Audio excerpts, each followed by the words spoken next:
గ్రామాల అభివృద్ధి ధ్యేయంగా కాంగ్రెస్ ప్రభుత్వం పనిచేస్తోందని టీపీసీసీ కార్యదర్శి దేవులపల్లి యాదగిరి అన్నారు. సిద్దిపేట జిల్లా నంగునూరు మండలం ఆంక్షాపూర్ గ్రామంలో కాంగ్రెస్ పార్టీ గ్రామశాఖ అధ్యక్షులు విక్రమ్ రెడ్డి ఆధ్వర్యంలో సీసీ రోడ్డు పనులకు కొబ్బరికాయ కొట్టి భూమి పూజ చేశారు. అనంతరం గోదావరి జలాలతో ఆంక్షాపూర్ గ్రామంలోని నబీ చెరువు మత్తడి దూకడంతో గంగమ్మ తల్లికి పసుపు కుంకుమ జల్లి జలహారతి కార్యక్రమం నిర్వహించారు. ఈ సందర్భంగా మీడియాతో మాట్లాడుతూ నంగనూరు మండలంలోకి వచ్చే జలాలు కాళేశ్వరం జలాలని ఎమ్మెల్యే హరీష్ రావు అబద్ధపు మాటలు మాట్లాడుతున్నారని మండిపడ్డారు. సిద్దిపేట నియోజకవర్గ ప్రజలు తెలివి తక్కువలుగాను మరి ప్రతి ఒక్కరికి తెలివి ఉంది. ఈ రోజులల్లో సెల్ ఫోన్ ఉంది.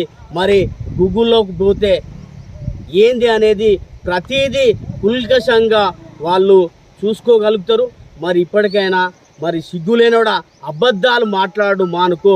వచ్చేది కాంగ్రెస్ ప్రభుత్వంలో నిర్మించినటువంటి ప్రాజెక్టుల ద్వారా వచ్చినటువంటి నీళ్ళే తప్ప, సాగునీళ్ళే తప్ప, మరి కాంగ్రెస్ ప్రభుత్వం చేసిన అభివృద్ధి ఏదైతే ఉన్నదో దాని ద్వారానే ఈరోజు రైతులకు మేలు జరుగుతూ ఉంది.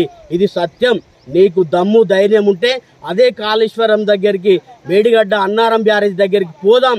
అక్కడనే ప్రెస్ను మొత్తం పిలుచుకుందాం. అక్కడ నీళ్లు ఉన్నాయా, ప్రాజెక్టు కూలిపోయిందా మరి చూద్దాం. నీకు దమ్ము ధైర్యం ఉంటే మరి టైం ఏందో చెప్పు. అక్కడికి మేము వచ్చి నిరూపించడానికి ఇవి కాళేశ్వరం నీళ్లు కాదు, కాళేశ్వరం కూలిపోయింది. లక్షల కోట్లు తిన్నారు తప్ప ప్రాజెక్టు 4-5 ఏళ్ళు కూడా నిలబడలేదని నిరూపించడం. మళ్ళా కూడా నీకు నీ మైకాన్ని తొలగించి నీ కళ్ళు తెరిపించి చూపిస్తాం. తెలంగాణ ప్రజానీకాన్ని కూడా చూపిస్తాం. అబద్ధాలు మానుకో. చేసింది కాంగ్రెస్ ప్రభుత్వమే. కాంగ్రెస్ ప్రభుత్వం కట్టిన ప్రాజెక్టులలోకెళ్ళే ఈరోజు సిద్దిపేట నియోజకవర్గం మొత్తం సాగునీరు వస్తుంది.